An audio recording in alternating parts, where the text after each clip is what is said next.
So hello and welcome back to PYQpedia. हम लोग revision through previous year question series कर रहे हैं जो 17वीं बीपीएससी प्रीलिम्स 2024 में होने वाला है उसके लिए। और ये हमारा 5वां लेक्चर है। 40 लेक्चर की सीरीज में ये 5वां लेक्चर है। इससे पहले हमने 4 लेक्चर किए हैं जिसमें हमने 56 टू 59 बीपीएससी के सारे क्वेश्चन देखे हैं और 60 टू 62 बीपीएससी के पार्ट 1 में हमने देखे हैं और दिस इज द पार्ट 2। तो हम लोग आज जो करने वाले हैं वो पार्ट 2 करेंगे। सो बिफोर ये सेशन हमें स्टार्ट करते हैं उससे पहले जो लोग नए आए हैं जो पहली ये देख रहे हैं उनके लिए कुछ सजेशन है। फर्स्ट कि आप हमेशा स्टार्ट फ्रॉम लेक्चर 1, आप पहला लेक्चर जो है वहाँ से स्टार्ट करें क्योंकि क्वेश्चन रिपीट करती है। तो समटाइम जैसे आप अगर 56 टू 59 बीपीएससी में मैंने किसी कॉन्सेप्ट को ज़्यादा एक्सप्लेन कर दिया है तो हो सकता है कि आगे वाले में मैं थोड़ा उसको कम एक्सप्लेन करूँ। तो आप जो अगर यहाँ से देखेंगे तो आपको बेनिफिट होगा और एक चीज़ ये भी होगा कि आपको पता चलेगा कि प्रीवियस ईयर क्वेश्चन का पूछते हैं, कैसे रिपीट करते हैं, किस टाइप के क्वेश्चन पूछते हैं।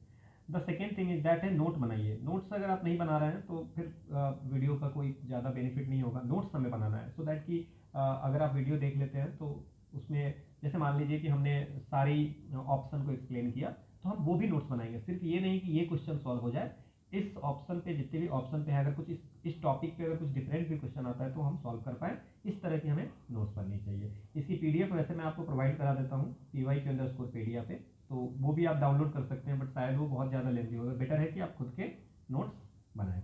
ठीक है, so let's start the session.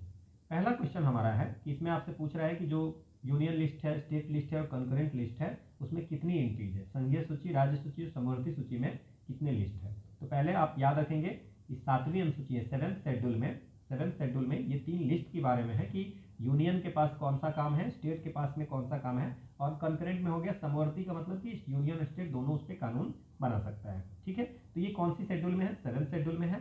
और कितने हैं, तो यूनियन लिस्ट में 97 एंट्रीज है। यूनियन लिस्ट में कितनी है, 97 है।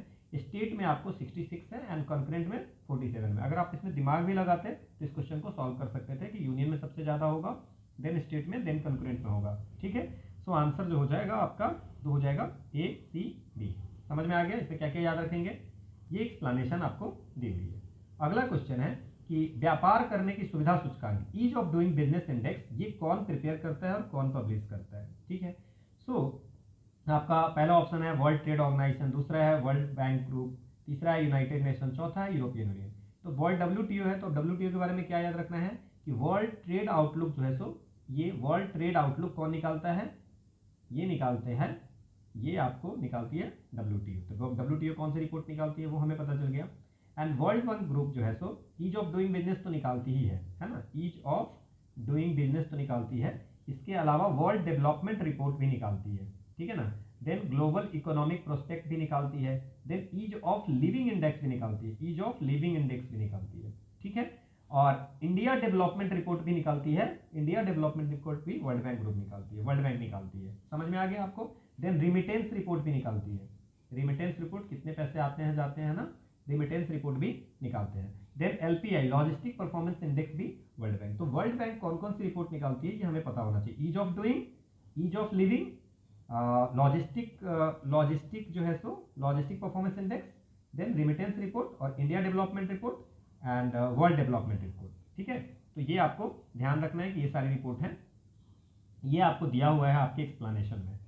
अगला क्वेश्चन है which one of the following measures is not likely to add in improving India balance of payment position. निम्न उपायों में से कौन सा भारतीय भुगतान संतुलन स्थिति को सुधारने में सक्षम नहीं है। कुछ उपाय दिए हुए हैं और आपको तो इस क्वेश्चन को बनाने के लिए सबसे पहले आपको ये पता होना चाहिए कि what is the balance of payment.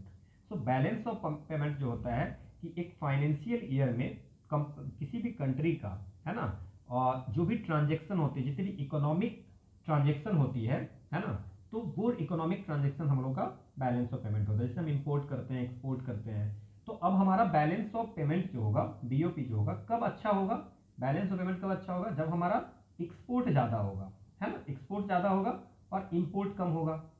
ज़्यादा चीज़ें हम बेचेंगे तो है ना, तो बैलेंस ऑफ पेमेंट हमारा ज़्यादा सही होगा। ठीक है, नाउ तो क्या हम करेंगे इसमें, अगर हमको इसको क्या करना है, इंप्रूव करना है। इसमें पूछा है कि कौन सा से इंप्रूव नहीं होगा, तो हम पहले देखते हैं कि इंप्रूव किससे किससे हो सकता है। तो अब आप ये अगर छोटा सा एक टर्म समझ गए, there are lots of things but हम इसमें अभी याद रखते हैं कि एक्सपोर्ट को हमें बढ़ाना है तो हमारा बैलेंस ऑफ पेमेंट सही होगा। ठीक है, जैसे मान लीजिए कि अगर आपकी खर्चे को अगर ये करना है तो आपकी इनकम को बढ़ाइए, यही है ना, अगर आपका जो पूरे साल के खर्चे हैं, है ना, तो उसको कब अच्छा होगा, जब आपकी इनकम ज़्यादा होगी। Now promotion of import substitution policy, क्या हम इंपोर्ट सब्सटीट्यूशन पॉलिसी को कर सकते हैं? बिल्कुल। जैसे मान लीजिए कि हम कुछ सामान वहां से खरीदते हैं, इंपोर्ट करते हैं, अगर हम इंडिया में ही कुछ ऐसा ढूंढ ले जिससे कि हमारा जो है सो वो जो जो इंपोर्ट करते हैं सामान, है ना, उसको उसको हम प्रमोट करते हैं। तो जो चीज़ें मान लीजिए लेट अस एज्यूम कि हम कॉफ़ी इंपोर्ट किए, ठीक है, तो हम यहाँ पे ही कुछ ऐसा ढूंढ ले जो उसको सब्सटीट्यूट कर दे, तो वो शायद उससे क्या होगा हमारा, दैट मीन्स किसी भी तरह से हमने इंपोर्ट को कम किया। क्लियर? ठीक है। या मान लीजिए कोई चीज़ इंपोर्ट हम कर रहे हैं, वो कॉस्टली है, हम उसको सब्सिट्यूट करके कोई चीप वाला सामान मंगाते हैं, यहाँ पे उसको सब्सिट्यूट करते हैं, तो उससे भी क्या होगा, हमारे पैसे बचेंगे। क्लियर? तो इंपोर्ट को कैसे भी कम करना है, तो this should be the for the improving the balance of payment. दूसरा है डिवैल्यूएशन रूपी। अगर डिवैल्यूएशन ऑफ रूपी की डिवैल्यूएशन करते हैं तो आप लोगों को पता होगा कि एक्सपोर्ट में फायदा होता है, एक्सपोर्ट बढ़ता है। ठीक है। तीसरा है imposition of higher tariff on imports. Imports में अगर हम जैसे मान लीजिए कि हम आयात जो करते हैं उस पर हम टैरिफ अगर ज़्यादा लगा देते हैं तो आयात हमारा कम हो जाएगा। समझ में आ गया? हम अगर आयात पे टैरिफ लगाएंगे तो कम हो जाएगा, तो हमें ये भी हो गया। चौथा है living of higher duties on export. अगर हम एक्सपोर्ट पे ज़्यादा ड्यूटी लगा देंगे तो हमारा एक्सपोर्ट कम हो जाएगा। अगर हम बेचने पे प्रतिबंध एक तरह से हो गई ना, तो एक्सपोर्ट कम हो जाएगा। लेकिन अगर बैलेंस ऑफ पेमेंट कंट्री की सिचुएशन ठीक करनी है तो हमें एक्सपोर्ट को बढ़ानी पड़ेगी, मतलब हमें पैसे आने ज़्यादा चाहिए, है ना। तो आंसर क्या हो जाएगा? D should be the answer. Hope आपको समझ में आया होगा, बाकी एक्सप्लेनेशन में दी हुई है। अगला क्वेश्चन है कि president of India exercise his power. Bharat के राष्ट्रपति अपनी शक्तियों का प्रयोग करते हैं क्या? डायरेक्ट मंत्री के थ्रू, मंत्रियों के द्वारा करते हैं, प्रधानमंत्री के द्वारा करते हैं, कैबिनेट के द्वारा करते हैं, डायरेक्टली करते हैं, या उनके अंदर जो ऑफिसर्स हैं उनके द्वारा। आपको पता होना चाहिए कि जो एग्जीक्यूटिव पावर है, executive power of the union किसके पास है? Vested with the president, and that power is exercise by him इधर डायरेक्टली और through officer subordinate to him, है ना। कॉन्स्टिट्यूशन में हमारा है कि एग्जीक्यूटिव पावर जो यूनियन का है वो किसके पास में है? प्रेसिडेंट का है। हर चीज जो साइन होती है प्रेसिडेंट के नाम पे होती है ना।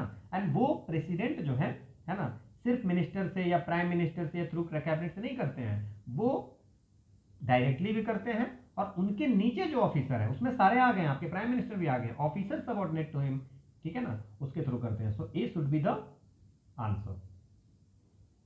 अगला है कि किस अर्थशास्त्री ने भारत में सबसे पहले वैज्ञानिक दृष्टि से राष्ट्रीय आय की गणना की है? कौन से ऐसे इकोनॉमिस्ट थे जो सबसे पहले नेशनल इनकम को साइंटिफिकली डिटरमाइन किए थे? तो पहला तो ये क्वेश्चन बनता है कि सबसे पहले किसने किया था नेशनल इनकम को कैलकुलेट? तो सबसे पहले नरोजी जी, दादा भाई नरोजी ने सबसे पहले 1867-68 में कैलकुलेशन किया था आपको नेशनल इनकम ऑफ इंडिया की, सबसे पहले। लेकिन सबसे पहले अगर साइंटिफिक अप्रोच से कैलकुलेट बोले तो 1931-32 में वी के आर वी राव ने किया था। प्रोफेसर वी के आर वी राव सबसे पहले इंडिया का नेशनल इनकम ऑफ इंडिया को कैलकुलेट किया था, सबसे पहले वी के आर वी राव। समझ में आ गया पहला कुछ क्वेश्चन कि अगर आपसे सीधे पूछेगा कि पहला अटेम्प्ट जो है नेशनल इनकम ऑफ इंडिया को कैलकुलेट करने के लिए किसने किया, तो आप कहेंगे दादा भाई नरोजी ने 1867-68 में। लेकिन अगर आपसे पूछा है कि साइंटिफिकली डिटरमाइंड, साइंटिफिक अप्रोच के द्वारा किसने कैलकुलेट किया था नेशनल इनकम, तो हम कहेंगे 1931-32 में वी के आर वी राव के द्वारा। होप आपको ये समझ में आया होगा, बाकी एक्सप्लेनेशन में दिया हुआ है। अगला हमारा है कि 2011 की जनगणना के अनुसार 2001 से 11 के दशक में जनसंख्या वृद्धि दर की प्रतिशत क्या थी? पूरे इंडिया में पूछ रहा है कि 2001 के तुलना में 2011 में जनसंख्या की कितनी, मतलब एक दशक में कितना पॉपुलेशन ग्रोथ हुआ था? तो इट्स 17.64%, 17.64% आपको 10 साल में जनसंख्या की वृद्धि हुई थी ओवर इंडिया की। ठीक है। अगला क्वेश्चन है कि भारत में सेवा कर, सर्विस टैक्स किसकी सिफारिश से शुरू हुआ था? किसने कहा था कि सर्विस टैक्स आना चाहिए? क्या ये केलकर कमेटी थी, क्या ये राजा जे चलैया कमेटी थी, मनमोहन सिंह कमेटी थी, या यशवंत सिन्हा कमेटी थी? तो सर्विस टैक्स जैसे जो सर्विस हम जो देते हैं, है ना, सर्विस प्रोवाइडर जो कोई तरह की सर्विस देते हैं, है ना, तो उस पर जो है सो टैक्स लगाई जाती थी जिसको कस्टमर को देना पड़ता था। जैसे मान लीजिए कि अगर आप होटल में जा रहे हैं तो एक सर्विस आपको प्रोवाइड कर रही है, ठीक है ना, तो सर्विस प्रोवाइडर जैसे कोई सर्विस प्रोवाइड कर रहा है तो उस पर गवर्नमेंट टैक्स लगाती थी। ठीक है, वो टैक्स किसको देना पड़ता था? कस्टमर को। So for the service they provide to you, समझ में आ गया। बट आपको ये किस कमेटी ने ये सुझाव दिया था? तो ये थे राजा जे चलैया कमेटी ने 1990s में ये सुझाव दिए थे कि आपको एक टैक्स रिफॉर्म कमेटी हुआ करती थी कि सर्विस टैक्स होनी चाहिए, ठीक है ना। जो भी सर्विस प्रोडक्ट प्रोवाइडर है उनको उनसे सरकार को सर्विस टैक्स लेना चाहिए, और वो सर्विस टैक्स, जैसे मान लीजिए कि अगर होटल से सर्विस टैक्स सरकार ले रही है, वो सर्विस टैक्स आपसे कस्टमर्स को डायरेक्टली देना पड़ता था। तो ये थे राजा जे चलैया कमेटी, ठीक है। अगला है कि 2011 की जनगणना के अनुसार से लोएस्ट सेक्स रेशियो कहां पे है? इट्स ऑल अबाउट द, ये पूरा आपको इंडिया का पूछ रहा है। तो सेक्स रेशियो क्या हो जाएगा कि 1000 मेल पे, पहले तो सेक्स रेशियो क्या है, 1000 मेल पे कितने फीमेल हैं, कितने फीमेल हैं, उसको बोलते हैं sex ratio. Now all India level पे बात करें तो ये 943 है ना। और अगर इसी में बात कर ले रूरल के लिए कितनी है और अर्बन के लिए कितनी है, तो आप समझ जाएंगे कि this is for the urban and this is for the rural. तो अर्बन की 949 और इसके रूरल के 929। अब कौन सा स्टेट ऐसा था जहां पे लोएस्ट सेक्स रेशियो था? तो वो था हरियाणा। हरियाणा में फिर गवर्नमेंट ने बेटी बचाओ बेटी पढ़ाओ अभियान लाए थे, है ना, 877। और सबसे हाईएस्ट कहां पे था? तो वो था केरला। केरला में कितना था? 1084। दैट मीन्स फीमेल की संख्या ज्यादा थी, ठीक है, सरप्लस थी। क्लियर, समझ में आ गया? ये एक्सप्लेनेशन है। अगला हमारा क्वेश्चन है कि ब्लैक रिवॉल्यूशन किससे है? तो हम ये सारे याद रखेंगे। फिश प्रोडक्शन के लिए ये होती है ब्लू रिवॉल्यूशन। कौन सी होती है? Blue revolution. तो मत्स्य उत्पादन के लिए ब्लू रिवॉल्यूशन होती है, ठीक है।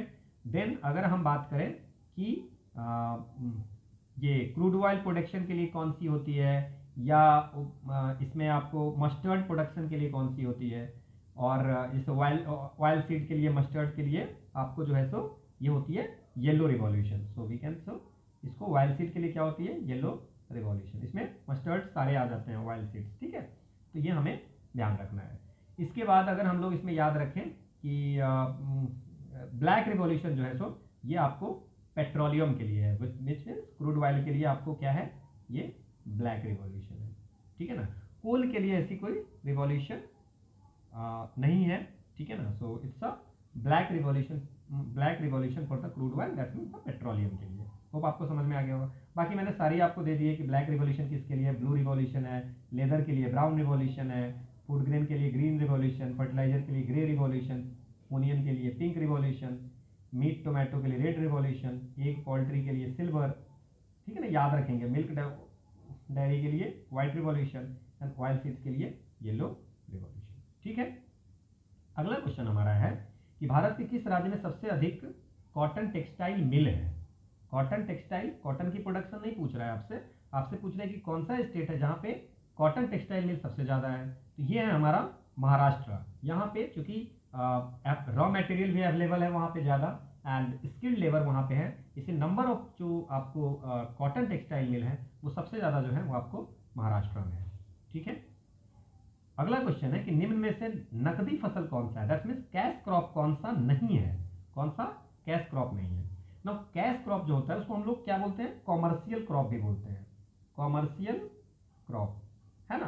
तो कॉमर्शियल जिसको हम बेच सकते हैं, है ना, कॉमर्शियल बेचते तो सबको है, बट कॉमर्शियल क्रॉप होते हैं जिसको इंटरनेशनल मार्केट में भी आपको बेच करके और ज़्यादा रिवेन्यू हो सकती है। तो कैश क्रॉप में कौन हो गया? जैसे मान लीजिए कि अगर टी हो गया हमारा कैश क्रॉप है, देन अगर आप बात करें कॉफ़ी है, इसी तो कैश क्रॉप, कॉटन हो गया, जूट हो गया, तो ये सब जो है हमारा, रबर हो गया, ठीक है। तो रबर जो है तो कैश क्रॉप है, clear.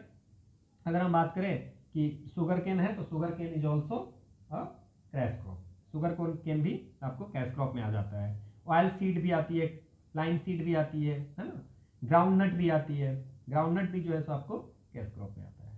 So this is the ज्वार जो होता है ना, ज्वार बाजरा है ना, ज्वार जो होता है that's not in the cash crop. So cash crop या कॉमर्शियल क्रॉप में हो जाएंगे चाय, कॉफी, कॉटन, जूट, ग्राउंडनट, ये सारी जो है सो आपको उसमें आ जाती है, ठीक है। सो आंसर हो गया jowar. This is the explanation. और देख लीजिए ये सारी आपको कॉमर्शियल क्रॉप है जो आप नेशनल और इंटरनेशनल लेवल पे बेच करके आप रेवेन्यू ज़्यादा कमा सकते हो।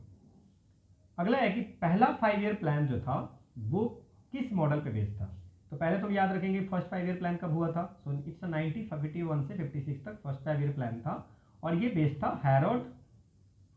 हैरोल्ड डोमर मॉडल पे बेस्ड था, याद रखेंगे हम लोग। So first 5 year plan is based on the Harold Domar model. इसके बाद महलनोबिस मॉडल जो है वो आपको था कौन सा? सेकेंड 5 ईयर प्लान जो कि 1956 से आपको 61 तक था। So Nehru Mahalanobis model second 5 year plan था। इसके बाद अगर आप नेम वाला याद रखते हैं तो दादा भाई नौरोजी तो इसमें आएंगे ही नहीं, है ना। और नेम वाला अगर आप याद, नेहरू वाला मैंने बता दिया कि जवाहरलाल नेहरू जो थे वो सेकेंड 5 ईयर में Nehru Mahalanobis model second 5 year को बोलते हैं। और एक था आपको गार्डजिल फार्मूला जो था वो आपको 1969 से 74 में it's a fourth 5 year plan, जहाँ पे ये आपको गार्डजिल फार्मूला के बेस पे आपको वहाँ पे बनाए गए थे। ठीक है, ये आपको लिखा हुआ है। अगला हमारा क्वेश्चन है कि what is the bank rate, bank दर क्या है? सो बैंक रेट वो रेट ऑफ इंटरेस्ट है जो आपको सेंट्रल बैंक जो है सो अगर आपको कॉमर्शियल बैंक को पैसे देती है ना, कॉमर्शियल बैंक को पैसे देती है तो उस पर इंटरेस्ट रेट लगाती है। तो मान लीजिए आप आरबीआई के पास में कोई एसबीआई अगर आरबीआई के पास गया कि भाई आरबीआई के पास गया कि हमें लोन चाहिए, तो आरबीआई उससे इंटरेस्ट लेगा। आप एसबीआई के पास जाते हो तो आपसे इंटरेस्ट लेता है, तो एसबीआई जब आरबीआई से पैसा लेने जाएगा तो पैसे लेंगे। So that's a bank rate. So interest rate charge by the money lenders नहीं, interest rate charge by the schedule bank, आपको जो चार्ज करता है इंटरेस्ट रेट वो। Rate of profit of banking नहीं, official rate of interest charge by the central bank. Central bank कौन है? अपना reserve bank of India. So reserve bank of India जो आपको चार्ज करती है, रेट करती है, उसको बोलते हैं, रेट लगाती है interest rate, that's a bank rate. ठीक है, समझ में आ गया। अगला क्वेश्चन है कि in Bihar which sector recorded highest growth during 2005-06 से लेकर 2014-15 में कौन सी सेक्टर ऐसी है जिसमें बिहार ने सबसे ज्यादा ग्रोथ किया है? ठीक है, कृषि है, बैंकिंग है, रजिस्टर्ड बिल निर्माण है या परिवहन है?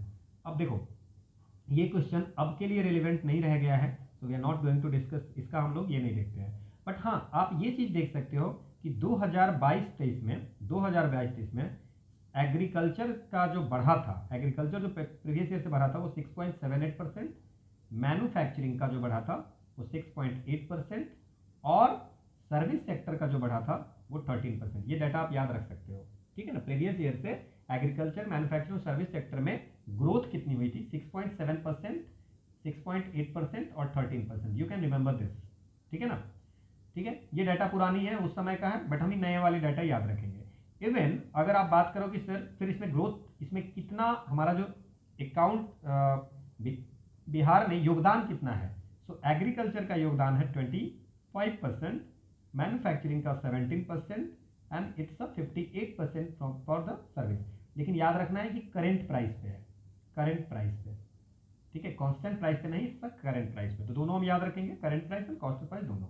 ग्रोथ कितना से किया वो भी हम याद रखेंगे। तो ये डाटा हम याद रखेंगे फॉर अपकमिंग एग्जामिनेशन। अगला है कि प्रति व्यक्ति आय के मानदंड के अनुसार बिहार का कौन सा जिला सबसे गरीब है? So which district in Bihar is poorest according per capita income criteria? जो आपको देखिए 2021-22 की अगर हम बात करें तो 2021-22 में अभी जो बिहार का औसत है वो 59,000 के आसपास में, करेंट प्राइस पे कांस्टेंट पे 35,000 के आसपास में, वो हम देख लेंगे आगे की वीडियो में। बट अभी अगर हम बात करें कि सबसे हाईएस्ट जो है वो आपको पटना है, सबसे ज़्यादा पर कैपिटा इनकम जो है वो आपको पटना का है। ठीक है ना, 1.31 थे लाख थे, 1.31 लाख थे। ठीक है ना, बट अब थोड़ा सा बढ़ गया है, अभी थोड़ा सा बढ़ करके 1.35 के आसपास हो गया है। वो exact detail will talk in another lecture. तो पटना का सबसे ज़्यादा है, ये याद रखेंगे। एंड सबसे कम जो है वो आपको है शिवहर का। सबसे कम किसका है? शिवहर का। लगभग पटना और शिवहर के बीच में 7 गुना, 6 गुना, 7 गुना का डिफरेंस है। समझ में आया? क्लियर कर लेंगे हम लोग। शिवहर का अराउंड 20,000 के आसपास में है, 20,000 और यहाँ 1.4 के आसपास में है। तो सोच लो 7 टाइम्स ज़्यादा है। तो ये भी एक बार पूछा हुआ है कितना टाइम्स, तो आप याद रख सकते हो। ये देख लीजिए 2021-22 के जो लेटेस्ट डाटा है उसके अनुसार से। अगला क्वेश्चन है कि which of the following tax is levied by union and collected and appropriated by state. कौन सा ऐसा कर है जो केंद्र सरकार लगाता है लेकिन राज्य द्वारा एकत्रित और आवंटित किया जाता है, कौन सा है? तो हमारे संविधान की अनुच्छेद 268 में लिखा हुआ है, कुछ ड्यूटीज लिखा हुआ है जो यूनियन लगाते हैं बट कलेक्ट किए जाते हैं स्टेट के द्वारा। उसमें लिखा हुआ है अबाउट द स्टाम्प ड्यूटीज। कौन सी ड्यूटी? Stamp duty. ठीक है, कलेक्ट करके और स्टेट को दी जाती है। ठीक है, अगला क्वेश्चन है कि बिहार राज्य में प्रति व्यक्ति ऊर्जा का उपयोग कितना है? तो अगर हम बात करें 2014-15 के आसपास में, 2014-15 में ये 203 किलोवाट हुआ करता था। ठीक है, लेकिन आज की बात करते हैं हम, जो बात करेंगे वो लेटेस्ट बात करेंगे। तो 2020-21 में आपको ये 350 किलोवाट आवर है। कितना है? 350। अगर हम 23-24 में बात करेंगे तो ये थोड़ा सा और बढ़ जाएगा, 70 के आसपास में हो जाएगा। इट्स 350 किलोवाट आवर के आसपास आप याद रखेंगे तो आपके क्वेश्चन सॉल्व हो जाएंगे। ठीक है, इट्स अराउंड मोर देन 70% का ग्रोथ है। ठीक है, 6 साल में, 14-15 से लेके 20-21 में। अगला क्वेश्चन है कि जीविका एक बिहार सरकार का पहल है, वो क्या है? एम्प्लॉयमेंट जनरेशन के लिए है, या आपको फाइनेंशियल इंक्लूजन के लिए है, या पॉवर्टी हटाने के लिए है, या पीडीएस है, पब्लिक डिस्ट्रीब्यूशन के लिए। तो बिहार सरकार ने एक बॉडी बनाई थी, ऑटोनोमस बॉडी, उसका नाम है बिहार रूरल लाइवलीहुड प्रमोशन, एक सोसाइटी थी, है ना, प्रमोशन सोसाइटी, है ना, ये ऑटोनोमस बॉडी थी। ये किसके अंदर में है? Department of rural development. किसके अंदर में? Department of rural development. और इनको एड कौन कर रहा है? It's a world bank. तो ये भी इंपॉर्टेंट है, वर्ल्ड बैंक आपको इसको प्रोजेक्ट को पैसे दे रही है। ठीक है ना, देन मतलब कि सपोर्ट कर रही है। इसको हम लोग बोलते हैं जीविका। इसका सोशल और इकोनॉमिक एम्पावरमेंट जो है सो रूरल लोगों को करना है। तो इसमें एम्प्लॉयमेंट जनरेशन भी आ जाती है, इसमें फाइनेंशियल इंक्लूजन भी आ जाती है, इसमें पॉवर्टी अटेन्युएशन भी आ जाती है। So it's a more than one of the. ठीक है ना, जीविका से हमें ये सारी चीजें हो जाएंगी, because this is the objective is ये social and economic empowerment of the rural poor. Clear? अगला क्वेश्चन है कि एक स्पूर प्रोजेक्ट है, SPUR। तो ये प्रोजेक्ट जो बिहार का था वो किससे रिलेटेड है?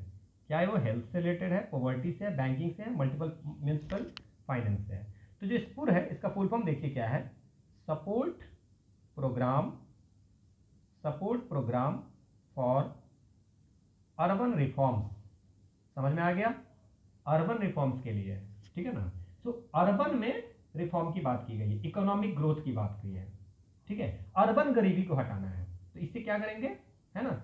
तो अर्बन गरीबी को हटाने के लिए तो हेल्थ से रिलेटेड है नहीं, पॉवर्टी से है नहीं, बैंकिंग से है नहीं, म्यूनिसिपल फाइनेंस से है। किससे? नगर निगम वित्त से। मतलब कि अर्बन गरीबी को हटाना है तो वहां पे हम लोग प्राइवेट इसमें स्पूर योजना के तहत वहां पे आपको प्राइवेट इन्वेस्टमेंट को इंकरेज करने के लिए प्रोग्राम लाई गई थी। ठीक है, अगला क्वेश्चन है कि बिहार में राष्ट्रीय राजमार्गों की कुल लंबाई कितनी है? तो ये उस समय का क्वेश्चन है, बट अभी अगर 2023 में बात करें तो approx 5969 kilometre. You can remember 66,000। So 5969 kilometre जो है वो आपको ये आपको नेशनल हाईवे की बिहार में लेंथ है।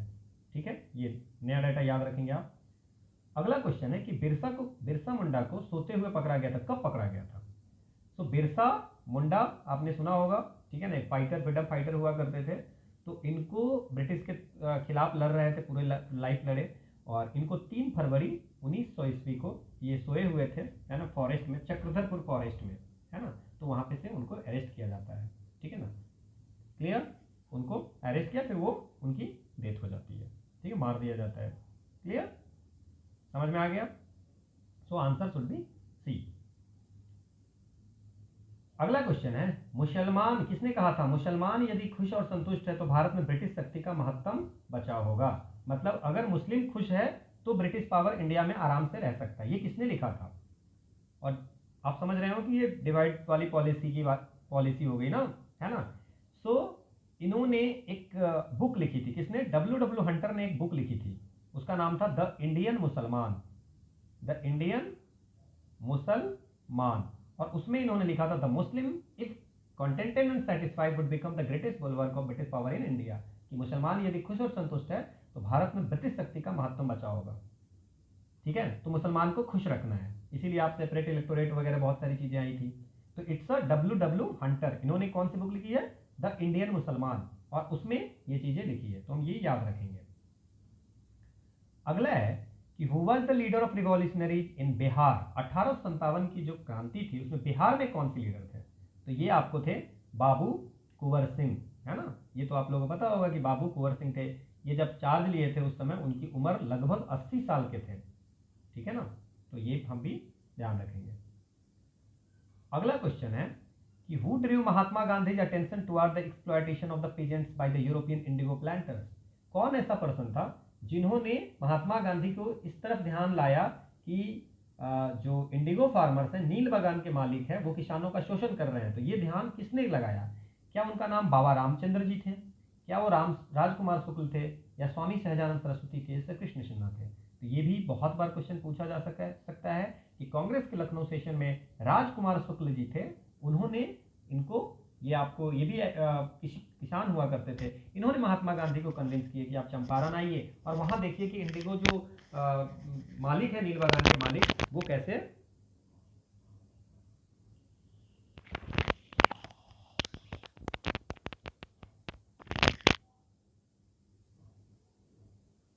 उनका कैसे शोषण हो रहा है। ठीक है ना, सो answer should B this is the explanation. अगला क्वेश्चन तो क्या है? 1936 में लखनऊ में अखिल भारतीय किसान सभा का प्रथम अध्यक्ष किसे चुना गया था? ठीक है, ऑल इंडिया किसान सभा जो लखनऊ में बना था उसके पहले प्रेसिडेंट कौन थे? क्या वो NG रांगा जी थे, या EMS नंबूद्रिपद थे, या स्वामी सहजानंद सरस्वती थे, या आचार्य नरेंद्र देव थे?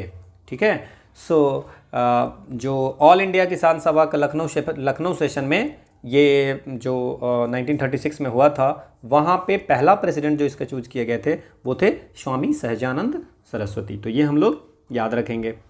अगला हमारा क्वेश्चन है, किसने ये कहा था कि मुझे विश्वास है कि कांग्रेस अपने विनाश की तरफ जा रही है और मेरी यह बड़ी इच्छा भारत में रहते होगी कि इसके शांतिप्रिय निधन के लिए इसका सहायक बनूं। ये किसने कहा था? In my belief Congress is tottering to its fall and one of my great ambitions while in India is to assist it to peaceful demise। किसने कहा था?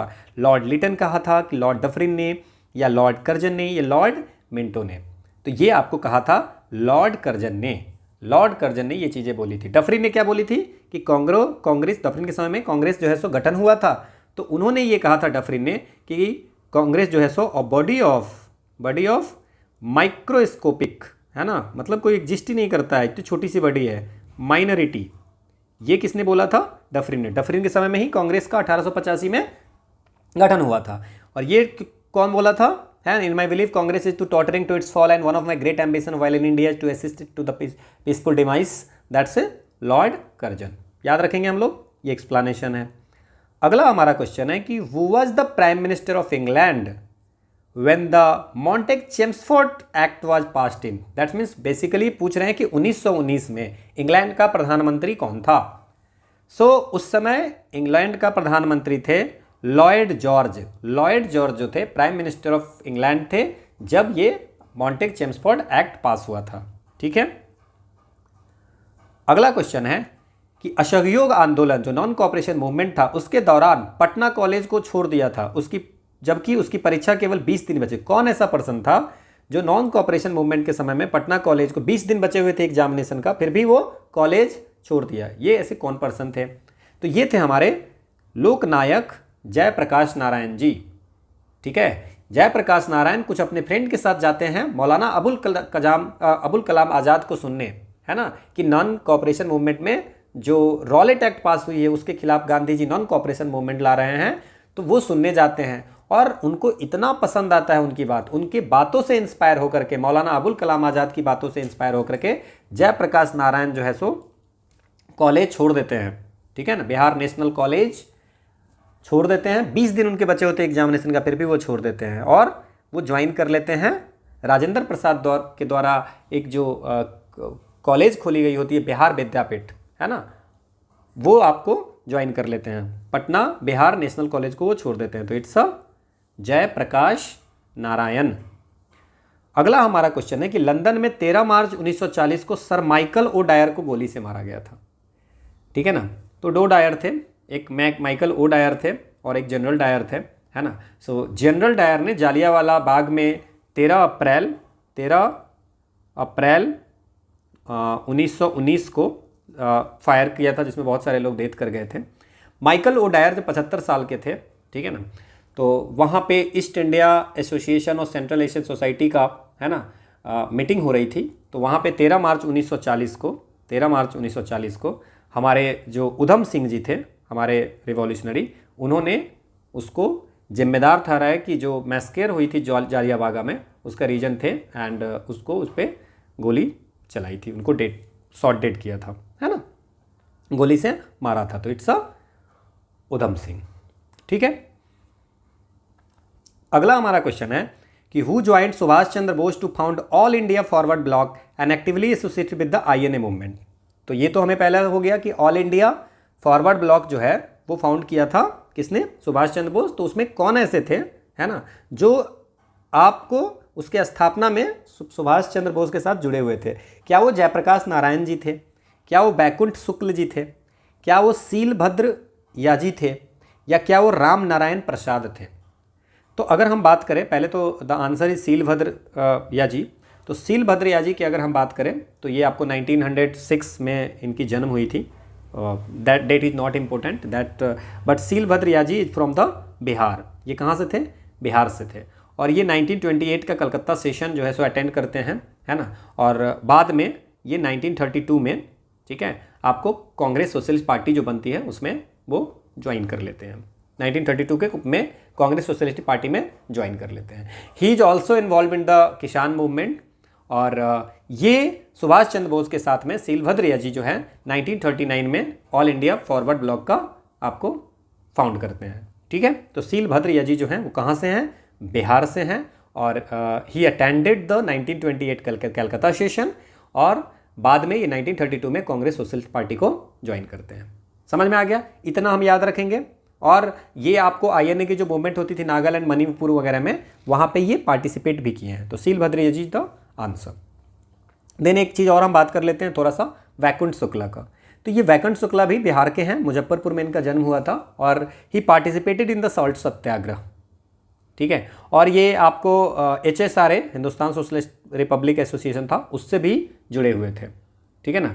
और इन्होंने इनको कन्विक्ट किया गया था कि शुक्ला जी, जो वैकुंठ शुक्ल थे, वो फणींद्र नाथ घोष का मर्डर करने में कन्विक्टेड थे।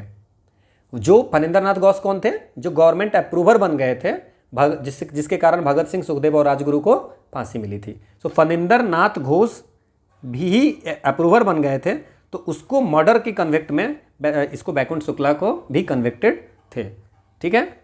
ये गवर्नमेंट अप्रूवर बन गए थे, जिस कारण से भगत सिंह, सुखदेव और राजगुरु को फांसी मिली थी। क्लियर? ये सारी लिखी हुई है। अगला क्वेश्चन है कि the mother of Indian revolution किसको बोलते हैं? Who is regarded as the mother of Indian revolution? भारतीय क्रांति की जननी। क्या वो एनी बेसेंट जी थी, या स्नेहलता वाडेकर थी, सरोजनी नायडू जी थी, या मैडम भिकाजी रुस्तम कामा? सो मैडम भिकाजी कामा जो थी, उनको हम लोग mother of the Indian revolution बोलते थे, क्योंकि सी इज द फर्स्ट पर्सन जो इंडियन फ्लैग को फॉरेन लैंड पे फहराया था। कब फहराया था वो भी याद रखेंगे, 22 अगस्त 1907। 1907 किस लिए फेमस है? सूरत स्प्लिट के लिए। ये भी याद रखेंगे हम लोग। कौन पे? इंटरनेशनल सोशलिस्ट कॉन्फ्रेंस हुई थी। सोशलिस्ट कॉन्फ्रेंस हुई थी। कहाँ पे हुई थी? स्टुटगार्ट। स्टुटगार्ट कहाँ पे है? जर्मनी। सारे क्वेश्चन पूछते हैं, समटाइम जर्मनी लिख के देते हैं, समटाइम स्टुटगार्ट लिख के देते हैं। तो इंटरनेशनल सोशलिस्ट कॉन्फ्रेंस होती है 22 अगस्त 1907 को जर्मनी में। स्टुटगार्ट जर्मनी में होती है। वहाँ पे मैडम भिकाजी काम जो पहली विमेन होती है, पहली पर्सन होती है जो इंडियन फ्लैग को फॉरेन लैंड पे 22 अगस्त 1907 को फहराती है। ठीक है। सो इनको हम लोग बोलते हैं भारतीय क्रांति की जननी। अगला हमारा क्वेश्चन है कि who became the champion of socialism and wanted to overthrow the British rule, princely state, landlordism and capitalism in 1933। 1933 में कौन ऐसे पर्सन थे जो समाजवाद का समर्थक बना था? ठीक है। और वो चाहते थे कि लैंडलॉर्ड जो आपको ज़मींदारवाद है उसको ख़त्म करना, देन कैपिटलिज्म को ख़त्म करना 1933 में। तो ये तो आपको पता होगा कि सोशलिज्म जो है सो जो 1936 सेशन था उसमें जवाहरलाल नेहरू ने ये कहा था कि socialism should be the goal of the Indian National Congress, ये तो याद रखना है। लेकिन 1933 में ये जवाहरलाल नेहरू ही थे, वो ये चीज़ बोले थे और इन्होंने सीरीज ऑफ आर्टिकल्स लिखी थी। भारत कहाँ, भारत कहाँ, विदर इंडिया, है ना, ये आर्टिकल लिखी थी और उसमें ये लिखा है कि सोशलिज्म जो है सो सोशलिज्म के बारे में इन्होंने लिखा है 1933 में। तो इट्स जवाहरलाल नेहरू। और 1936 में कांग्रेस के सेशन में इन्होंने ये बात की थी। ठीक है, अच्छा कुछ चीज़ें जो हम डिटेल में नहीं करते वो आगे धीरे धीरे क्वेश्चन इस पे आएंगे, हम लोग कर लेंगे डिटेल। इसलिए आई ऑलवेज यूज टू से कि आपको तभी बेनिफिट होगा जब 1 to 40 वीडियो आप पूरा देखोगे। स्वराज पार्टी जो आज फॉर्म्ड फॉलोइंग द फिल्म, क्यों इसकी स्वराज पार्टी बनी थी, कांग्रेस खिलाफत स्वराज पार्टी क्यों बनी थी, कब बनी थी? तो पहली चीज़ें हम क्या रखेंगे कि एनसीएम का विड्रॉल हो गया था, नॉन कॉपरेशन मूवमेंट को गांधी जी ने विड्रॉ कर लिया था। इसके बाद जो बात चल रही थी कि भाई काउंसिल में एंट्री करनी है कि नहीं करना है, ठीक है ना, तो इस कारण से जो गया सेशन हुआ था, गया सेशन कब हुआ था? 1922 में। सो गया सेशन जिसमें चित्तरंजन दास जो है सो हेड थे, ठीक है ना। तो वहाँ पे कुछ लोग कहते थे कि काउंसिल में एंट्री करना है, कुछ लोग कहते थे कि नहीं एंट्री करना है। इसी बात पे हल्ला हो करके चित्तरंजन दास मोतीलाल नेहरू जो है सो कांग्रेस से रिजाइन कर देते हैं और बनाते हैं कांग्रेस खिलाफत स्वराज पार्टी। और कांग्रेस खिलाफत स्वराज पार्टी बनाते हैं और उसमें प्रेसिडेंट होते हैं CR दास। और ये कब बनता है? 1 जनवरी 1923 को, 1 जनवरी 1923 को बनाई जाती है कांग्रेस खिलाफत स्वराज पार्टी, जिसको हम स्वराज पार्टी भी बोलते हैं। चित्तरंजन दास उसके प्रेसिडेंट होते हैं और मोतीलाल नेहरू जो होते हैं उनके जनरल सेक्रेटरी होते हैं। इतनी इन्फॉर्मेशन याद रखने हैं, ठीक है ना। ये लड़ाइयाँ जो हुई थी काउंसिल एंट्री और नॉट एंट्री के बारे में हुई थी। अगला क्वेश्चन है, चिट्टगांव जो आर्मरी रेड थी वो किसने प्लान किया था? ठीक है, तो डेट याद रखेंगे, 18 अप्रैल 1930 को मास्टर दा बोलते थे किसको? सूर्यसेन को। मास्टर दा वो चिट्टगांव आर्मरी रेड को लीड किए थे। और उनके साथ और भी जो उनके फ्रीडम फाइटर्स थे, है ना, वो लोग भी, उनको भी ऐसा फील होता था कि अगर हमको ब्रिटिशर को हटाना है तो फोर्सफुली हटाना पड़ेगा। इसमें गणेश घोष हुआ करते थे, लोकनाथ पाल हुआ करते थे, अंबिका चक्रवर्ती होते थे और भी लोग होते थे, ठीक है ना। जब उन्होंने रेड कर लिया, मास्टर दा ने जब रेड कर लिया, उसके बाद में उन्होंने नेशनल फ्लैग को फहराया था, नेशनल फ्लैग को फहराया था और उन्होंने डिक्लेयर किया था प्रोविजनल रिवॉल्यूशनरी गवर्नमेंट, ठीक है। और उन्होंने कहा था कि चिट्टागोंग, इसके बाद 3-4 दिन के लिए चिट्टागोंग जो है सो ब्रिटिश कंट्रोल से फ्री हो गया था। बाद में फिर वो आ गए यहाँ पे, है ना। तो हम इतना याद रखेंगे, दिस इज द एक्सप्लेनेशन। अगला क्वेश्चन है कि क्रांतिकारी गतिविधियों के साथ कौन सी पत्रिका जुड़ी हुई नहीं है? देयर सम पत्रिका हैं, जैसे संध्या है, युगांतर है, गदर है, यंग इंडिया है। तो ये आपको पता होगा कि यंग इंडिया जो है, यंग इंडिया जो है सो वो आपको कोई क्रांतिकारी से नहीं जुड़ी थी। बाकी युगांतर हो गया या गदर हो गया या संध्या हो गया, these all are the revolutionary activities के लिए फेमस थी। यंग इंडिया एक किताब भी है और यंग इंडिया बुक जो है सो उन्होंने लाला लाजपत राय ने लिखी हुई है, ठीक है ना। और यंग इंडिया बाद में महात्मा गांधी जो है वो इनके शुरुआत में नहीं थे जब आया था तो, बट महात्मा गांधी बाद में, ये इंग्लिश वीकली न्यूज़पेपर थे, उसमें आपको महात्मा गांधी लिखने लगे, ठीक है ना। तो ये हमको ध्यान रखना है।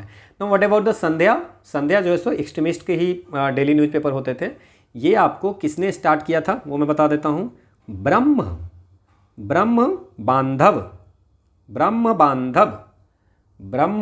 बांधव उपाध्याय ये 1904 में स्टार्ट किया था, है ना। ये ब्रिटिश रूल का क्रिटिसिज्म करते थे, ठीक है ना। और ब्रिटिश जो एट्रोसिटीज़ करते थे, जो अत्याचार करते थे, उसके खिलाफ अवेयरनेस भी लगाते थे। तो ये संध्या हो गया। देन युगांतर की अगर बात करें तो ये आपको 1906 में किया गया था। It's a Bengali newspaper and this is Calcutta में हुआ था स्टार्ट। और ये इनका कौन था? बरिंदर कुमार घोष, ठीक है ना। और भूपेंद्र नाथ दत्त ये थे। और उसमें अविनाश भट्टाचार्य भी थे। एंड गदर जो थे, है ना, ये आपको सैन फ्रांसिस्को में निकलती थी युगांतर आश्रम के द्वारा, वीकली पब्लिकेशन होती थी गदर पार्टी के द्वारा। तो ये सारी चीज़ें हैं, हम लोग का डी आंसर है, दिस इज द एक्सप्लेनेशन। अगला है कि कौन इंडियन था, पहला इंडियन जो ब्रिटिश हाउस ऑफ कॉमन्स में चुना गया था। So first Indian elected to the British House of Common कौन थे? दादा भाई नौरोजी। ये कब चुने गए थे? दादा भाई नौरोजी कब चुने गए थे और किस पार्टी से? तो ये था लेबर पार्टी से, इन्होंने ये चुने गए थे। किससे चुने गए थे? लेबर पार्टी से। कौन से ईस्वी में किए चुने गए थे? 1902 में। सॉरी, लेबर पार्टी नहीं, it's a liberal party, it's a liberal party, not labour party, it's a liberal party. दादा भाई नौरोजी को हम लोग grand old man of India भी बोलते हैं, ठीक है। ये आपको 1886 जो कांग्रेस की दूसरी सेशन हुई थी उसमें कलकत्ता में हुई थी, उसके प्रेसिडेंट भी थे सेकेंड सेशन में। इसके बाद लाहौर की सेशन होती है 1893 में, वहाँ भी ये प्रेसिडेंट होते हैं, ठीक है ना। देन 1906 में फिर कलकत्ता में सेशन होती है, वहाँ पे भी होते हैं ये प्रेसिडेंट। तो ये सब चीज़ें हम याद रखें, 22nd सेशन में भी होते हैं। इसके बाद हम लोग याद रखेंगे कि इन्होंने 1867 में दादा भाई नौरोजी ने ईस्ट इंडिया एसोसिएशन लंदन में आपको फाउंड स्टार्ट किया था, तो ये भी याद रखेंगे। इनको 1874 ईस्वी में दीवान ऑफ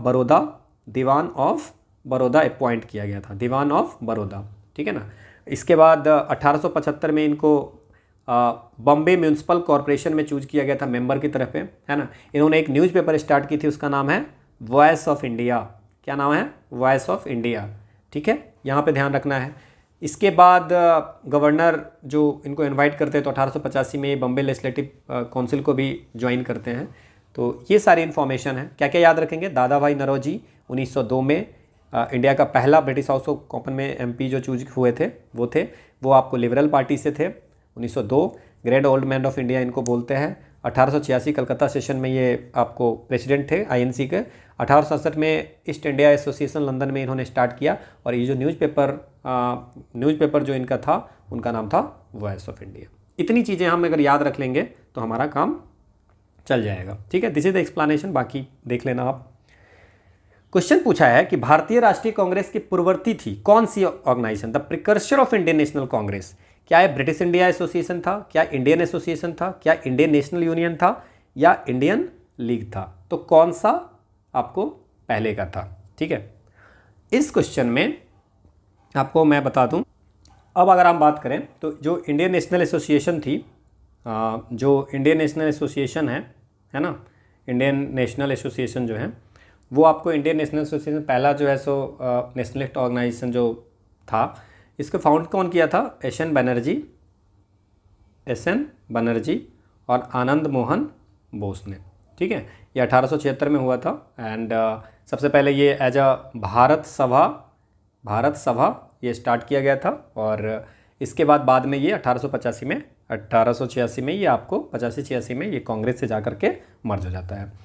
इसमें एक चीज़ आपको याद रखने की बात है कि जो आपको ये इंडियन एसोसिएशन थी, है ना, आईएनसी में 1886 में मिल जाती है, तो किसके द्वारा स्टार्ट किया गया था वो भी याद रखेंगे। 1876 में हुआ था, ये भी याद रखेंगे। इसको इंडियन एसोसिएशन ऑफ कलकत्ता या इंडियन नेशनल एसोसिएशन भी बोलते थे।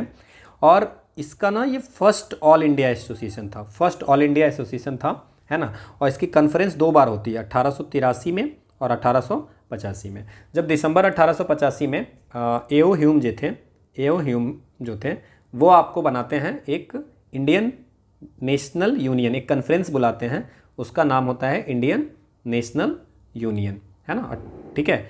तो सम पीपल्स आर सेइंग कि जो ये इंडियन एसोसिएशन था ये जो है सो आपको पहले था एंड देन फिर बाद में ये मिल गया, क्योंकि सबसे पहला जो ऑल इंडिया था वो इंडियन एसोसिएशन था जो बाद में कांग्रेस से मर्ज हो गया। सम पीपल इज सेइंग कि 1884 ईस्वी में 1884 में इंडियन नेशनल यूनियन फॉर्म किया गया था पहले एओ ह्यूम के द्वारा, ठीक है ना, पूना में, और वही जो है सो वहीं पे उन्होंने ये फॉर्म किया गया था, और उसी का कॉन्फ्रेंस था आपको जो गोकुलदास तेजपाल संस्कृत कॉलेज में हुआ था। सम पीपल तो कुछ हिस्टोरियन का ये मानना है, सम पीपल्स आर सेइंग कि भाई एओ ह्यूम जो है एक जो कॉन्फ्रेंस बुलाया था उनका नाम था इंडियन यूनियन, जो कॉन्फ्रेंस था उनका नाम था। सम पीपल्स आर सेइंग कि इन्होंने एक ऑर्गेनाइजेशन बनाया था एओ ह्यूम ने, जिसकी मीटिंग थी जो गोकुलदास में, जो बाद में कन्वर्ट हो गया आपको कांग्रेस में, ठीक है। सो ये आपको ध्यान रखना है इसमें कि अगर आपसे क्वेश्चन पूछा जाए तो आप ध्यान रखना। So Indian association should be the answer, because Indian association जो है वो फर्स्ट आपको सबसे बड़ा ऑल इंडिया एसोसिएशन हुआ करता था, क्योंकि इसकी क्लैरिटी नहीं है कि इन्होंने ये ऑर्गेनाइजेशन बनाया था या इन्होंने जो कॉन्फ्रेंस था उसका नाम था इंडियन यूनियन। समझ में आ गया? पुणे जो गोकुलदास तेजपाल संस्कृत कॉलेज में हुआ था, जिसमें 72 डेलीगेट्स थे, बट जो 72 डेलीगेट्स थे उसमें एस.एन. बनर्जी नहीं थे। ये भी आपको ध्यान रखना है, एस.एन. बनर्जी नहीं थे। और इसके जो प्रेसिडेंट थे, जो आपको फर्स्ट सेशन जो कांग्रेस का है उसमें व्योमेश चंद्र बनर्जी और सेक्रेटरी एओ ह्यूम हुआ करते थे। तो इतनी चीज़ें आप याद रखना। सो answer should be the Indian association, but this things is also you should remember. और एस.एन. बनर्जी चूंकि नहीं थे इसमें, तो ये भी एक याद रखना है, क्योंकि ये भी क्वेश्चन पूछा गया हुआ है। This is the explanation. अगला है कि किसने ऑर्गेनाइज किया था खुदाई खिदमतगार 1929 में। सो खुदाई खिदमतगार जो है नॉन वायलेंट मूवमेंट था और ब्रिटिश के अगेंस्ट था। और इसके जो हीरो थे, जो लीड कर रहे थे, वो कौन थे? ये थे अब्दुल गफ्फार खान, ठीक है ना। ये आपको नॉर्थ वेस्ट फ्रंटियर प्रोविंस के थे और इनको फ्रंटियर गांधी भी कहते हैं। क्या कहते हैं? फ्रंटियर गांधी, है ना। और इन्होंने स्टार्ट किया था रेड शर्ट मूवमेंट, ये भी याद रखेंगे, रेड शर्ट मूवमेंट, है ना, पास्तून्स लोगों के समय में। एंड इनको 1987 में भारत रत्न की अवार्ड भी दी गई है। So it's Abdul Ghaffar Khan should be the answer. Cabinet mission कब आई थी? तो मार्च 1946 में। तो कोई ऑप्शन ही नहीं है इसमें। So it's none of the above. March 1946 में ब्रिटिश कैबिनेट जो है सो 3 मेंबर की कमेटी भेजी थी दिल्ली में, है ना। उसमें कौन कौन थे ये भी याद रखना, क्वेश्चन पूछते हैं। Pethick Lawrence, then Stafford Cripps and A V Alexander, ठीक है ना। So it's a cabinet mission.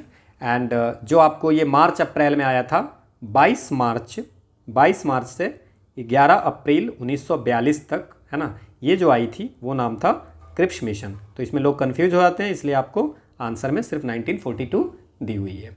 समझ में आ गया कि सेकेंड वर्ल्ड वार में ब्रिटिश इंडिया को सपोर्ट करने के लिए ये आपको क्रिप्स मिशन आई थी मार्च अप्रैल 1942 में। तो हमारा ये आंसर हो गया। ये तीनों मेंबर याद रखेंगे, इस डेट याद रखेंगे, ठीक है। अगला हमारा क्वेश्चन है कि बिहार के किस वकील ने असहयोग आंदोलन के समय वो वकालत छोड़ दी थी? A pleader of Bihar who left his lucrative practice during non cooperation movement. कौन थे ये? जयप्रकाश नारायण जी थे, इन्होंने तो कॉलेज ही छोड़ दी थी 20 दिन पहले। Rajendra Prasad ji, Sahajanand Saraswati is the famous for the peasant movement. Rajkumar Shukla is the famous for कि गांधी जी को बुलाए थे। राजेंद्र प्रसाद जी जो थे उन्होंने छोड़ दिया था, है ना, वकालत छोड़ दी थी एनसीएम के समय में, नॉन कोऑपरेशन मूवमेंट के समय में। अगला हमारा क्वेश्चन है, okay, so this is the mathematics के क्वेश्चन आ रही है। So just see the question, reasoning mathematics के क्वेश्चन है। Surgical strike is coded at 13973। देखो, अगर आप इसको देखोगे सही से, है ना, बहुत सारे क्वेश्चन बनाने पे ये चीज़ें आपकी आ जाएगी। सो this is the strike. Now see, इसमें नाम 1397913 129925, ठीक है। तो आपसे पूछा जा रहा है कि व्हाट इज़ द, इसकी क्या होगी, मेट्रो ट्रेन, इसका क्या होगा। नाउ इसमें अगर आप देखोगे कि ABCD का अगर आप याद भी रखते हो तो एक चीज़ आप देख रहे हो कि A का 1 है, यहाँ पे C का 3 है, ABC 3 है, I का 9 है। मतलब ये सब तो होता ही, अगर सीरियल से A से लेकर Z तक जाएंगे तो 9 आएगा। लेकिन उसके बाद से जो है इसमें जो अगर 10, 11, 12, 13, जैसे S का 19 है तो 19 आना चाहिए, T का 20 है, U का 21 है, तो वैसे आना चाहिए, बट 1 2 3 है। तो ये जो आपने इन्होंने किया है कि A से 9 तक तो हम लिखेंगे, तो ऐसे भी क्वेश्चन GHI, फिर ये JKLMNOPQRSTUVWXYZ 1 2 3 4 5 6 7 8 9। इसमें इन्होंने क्या किया है, जैसे मान लीजिए कि 1 से 9 तक का तो पूरा इन्होंने लिखा है, और इसके बाद S को भी 1 लिखा है इन्होंने, ठीक है। U का, तो U में क्या आएगा 3, तो 3 लिखा है। आप समझ में आ रहा है कि इसको इन्होंने ऐसे सजाया है। आर का देख लो आप, आर है ना यहाँ पे, आर का क्या होगा 9, तो आर का 9 मतलब 9 का इन्होंने, और जी का 7, जी कहाँ गया, जी का 7 तो है ही, तो ये चारों तो था ही, एल का 3 है तो एल का 3 है ना, इस तरह से। फिर स्ट्राइक का इन्होंने ऐसे ही किया है कि देख लो आई को 9, आई और आर का भी 9 होगा, आई और आर का 9 है तो आई और आर का 9 है, तो इस तरह से इन्होंने सजाया है। 9 अगर आप ये चीज़ समझ गए तो आपको समझ में आ जाएगा कि एम का क्या लिखेंगे 4, ई का तो 5 होगा ही होगा, है ना, टी का क्या लिखेंगे 2, आर का क्या लिखेंगे, फिर आर का तो पता ही 9, ओ का क्या लिखेंगे, इट्स अ 6, 4 5 2 9 6, एक ही ऑप्शन है, so this should be the answer. Hope आपको ये समझ में आ गया होगा। फिर अगेन टी का आप समझ रहे हो कि टी का 2, आर का 9, ए का 1, आई का 9 और एन का 5, तो this should be the answer. तो इस तरह से भी कभी कभी देता है, तो ये नंबर ऑफ क्वेश्चन जब आप ज़्यादा बनाओगे ना ये चीज़ें समझ आ जाएगी। एक क्वेश्चन है कि x का मान क्रमागत पूर्णांक है तथा क्रमागत है, मतलब 1 2 3 4 5 है ना, और होल नंबर है। सो एक्सप्रेशन दिया हुआ है x to the power 3 + 3y - 3, और इसके प्रथम 4 मान है 7 20 45 88, तो पाँचवा मान क्या होगा। तो ऐसा हम करते हैं ना कि पहला मान को ही हम लिख लेते हैं x³ + 3y - 3 = 7। तो हम यहाँ पे एक ऐसा करते हैं कि just put the value of x = 1। सो हम एक बार पुट करके देखते हैं कि y की वैल्यू क्या आती है हमारी। So just when we are going to put the value of x = 1, तो ये आ जाएगा 1 + 3y - 3 = 7, तो ये हो जाएगा -2 और इधर चला गया 9, सो इट्स अ y = 3। मतलब x की वैल्यू जब 1 रख रहे हैं तो y की वैल्यू क्या आ रही है 3। समझ में आ गया।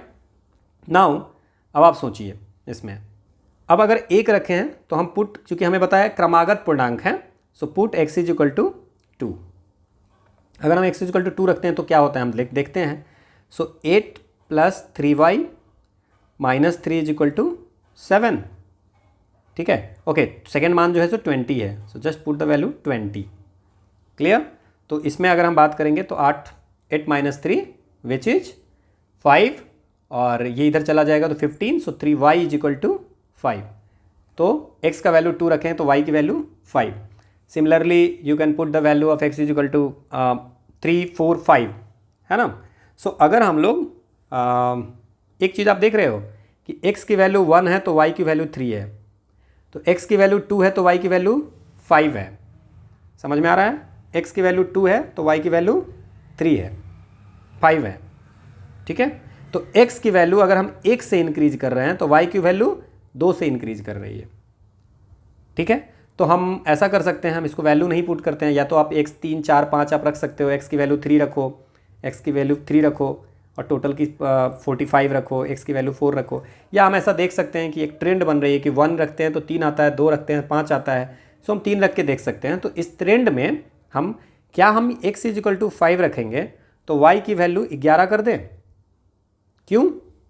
3 5 7 9 फिर 11। सो व्हेन x की वैल्यू 3 रखेंगे तो y की वैल्यू 7 आएगी, x की वैल्यू 4 रखेंगे तो y की वैल्यू 9 आएगी, और x की वैल्यू 5 रखेंगे तो y की वैल्यू 11 आएगी। ये ट्रेंड है। आप इसमें वैल्यू भी रख सकते हो, यहाँ पे x = 1 रखेंगे, y 1 और 2 3 4 रखें, बिकॉज क्रमागत बोला है हमें, ठीक है। तो हम ये रखेंगे, तो x की वैल्यू 5 रखेंगे तो क्या होगा, तो 5 का क्यूब विच इज 5 का क्यूब + 3 and 11 - 3। सो जस्ट देख लीजिए इसमें क्या होगा आंसर। सो 125 + 33 - 3, सो इट्स अ कितना हो जाएगा 125 + 30 विच इज 155। होप आपको ये समझ में आया होगा, ठीक है। अगला हमारा क्वेश्चन है कि ABC जो है सो इन्वेस्ट कर रहा है 20 लाख रुपया। ABC क्या कर रहा है, 20 लाख जो है सो इन्वेस्ट कर रहा है। क्लियर। अब ये जो इन्वेस्ट कर रहा है 20 लाख, रेशियो 7:1 है, तो हम देख लेते हैं पहले कौन कितना करता है। सो ABC टोटल मिला करके, तो can I write 7x + 2x + x = 20 lakh rupees. So 7 तो 9 1 10, तो 10x = 20 लाख, मतलब x = 2 लाख। यहाँ तक कोई दिक्कत नहीं है। इसका मतलब A के पास जो होगा वो 14 लाख होगा, 14 लाख इन्वेस्टमेंट है, B के जो है 4 लाख है, और C के जो है 2 लाख रुपया इन्वेस्टमेंट है। यहाँ तक तो मुझे लगता है किसी को दिक्कत नहीं होगी। अब कह रहा है कि जो पूरे की प्रॉफिट है वो 18% है, पूरे की प्रॉफिट 18% है, ठीक है। सो पूरे की प्रॉफिट 18% है, ए हैज़ टू पे 30% tax, B has to pay 20% tax, what percent of net profit of A is more than the net profit of B. अब कह रहा है कि 20 लाख है, उसमें आपको टोटल प्रॉफिट जो है सो 18% है, ए को 30% टैक्स पे करना पड़ता है प्रॉफिट पे, और बी को 20% टैक्स करना पड़ता है। ठीक है, तो ए और बी का आपसे रेशियो पूछ रहा है, कोई दिक्कत नहीं यहाँ पे। नाउ टोटल प्रॉफिट की अगर बात करें हम लोग, टोटल प्रॉफिट की अगर बात करें तो ये कितना हो जाएगा, 18% है। सो जस्ट डू, क्या करेंगे हम लोग, 18% है तो 20 का 18%। ठीक है,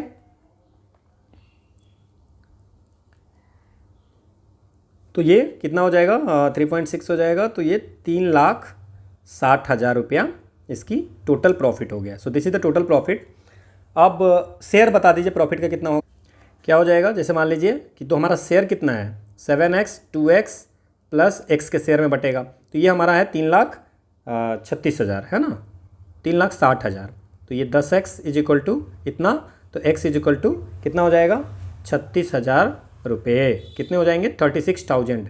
तो 36,000 हो जाएंगे, तो ए की प्रॉफिट कितनी हो गई, बी की कितनी हो गई, सी की, तो सी की तो 36,000 हो गया है ना, बी की 72,000 हो गया, और ए की कितनी हो जाएगी, 7 × 36, ये हो जाएगा 252, तो 2,52,000 है ना। तो अब प्रॉफिट सबकी पता चल गई हमें कि इतनी इतनी प्रॉफिट होगी। नाउ अब क्या होगा कि टैक्स जो देंगे वो क्या करेंगे, देखिए इसमें हमें नेट प्रॉफिट पूछा है ना, नेट प्रॉफिट, तो नेट प्रॉफिट कितना हो जाएगा, जो प्रॉफिट हमारा हुआ है और उसमें से प्रॉफिट पे जो टैक्स होगा उसको सब्ट्रैक्ट कर लेंगे। तो ए कितना टैक्स दे रहा है, 30%, तो इसका 30% कितना होगा वो निकालेंगे हम लोग। ठीक है, और इसके 30% कितने होंगे, और चूंकि हमें ए और बी का ही पूछ रहा है तो हम सी का निकालेंगे नहीं, हम लोग इस दोनों का देख लेते हैं कि कितना। अच्छा, ये जो है सो 20% दे रहा है टैक्स, बी को 20% देना पड़ रहा है।